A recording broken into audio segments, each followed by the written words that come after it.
closed. This is how mold grows in these machines. Hey everyone, it's Stephanie Ketcher at Remax and love living in Kitchener, Waterloo. Today I'm going to answer some questions I get asked a lot about how to maintain your front loader, washer, and dryer. So maintaining these appliances really starts with what you use in the appliances. So it's really important that when you use your detergent that it has this little HE symbol. So don't use regular detergent. It is the wrong kind. It gives off too much soap.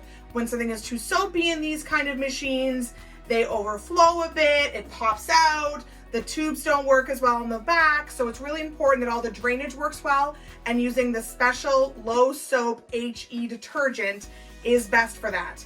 Next thing to know about detergent is when it goes in these little things, there is, you can see here, a normal and a max. Do not overfill these if you don't have to. So if you're doing a regular size load, just put it to the normal line. If you're doing a large load of towels and sheets, for example, go to the max, but no further over. Don't be using max for every day. Don't put too much detergent in. Again, the drainage won't work well if you put too much detergent in. The next thing you want to do with these is make sure that they are maintained on a regular basis with a cleaner inside. So everyone hears that these get moldy. So I use a fresh cleaner here. So this is like a single tab that goes in there on its own cycle and it takes care of all the mold. It's a very hot clean. My washer has a special tub clean on it. So I'm able to put one of these in and do a tub clean, and it does a great job inside.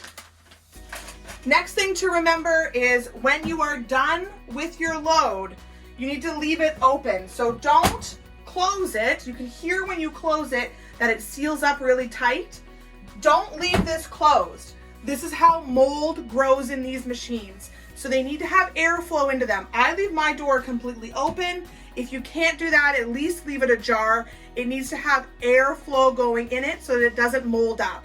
Another area to check in these is this plastic bit here. So within here, this plastic seal is where a lot of the mold lives.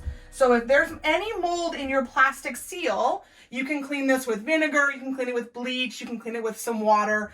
Don't use a sudsy detergent to clean this because you don't want to put more suds inside of it. But a vinegar or a bleach will work really well to get rid of the mold.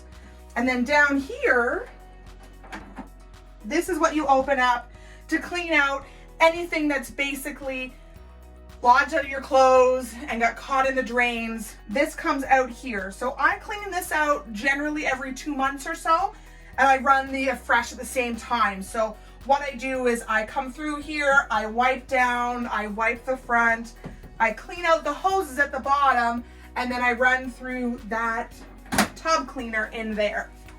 And then you have your dryer. Now this one doesn't need to stay open, so you're not going to bang your head on the dryer when it's open, but you do obviously need to make sure that you clean out your lint cleaner. So this lint tray on these I find is very, very small. So I clean it out once every load. Don't waste your time trying to leave it in there for 2 or 3 loads. Empty it out every single load so that it's completely clean. I also use dryer balls instead of using the actual bounce sheets so that the clothes separate quicker with the balls and they go through there, and it does dry a lot quicker, and I find it's a lot less static in something like that with a dryer ball. So that's how I generally care for my front loader washer dryer, and I think it's important that you also check yours if you have one to make sure that it's not moldy and that your family is safe.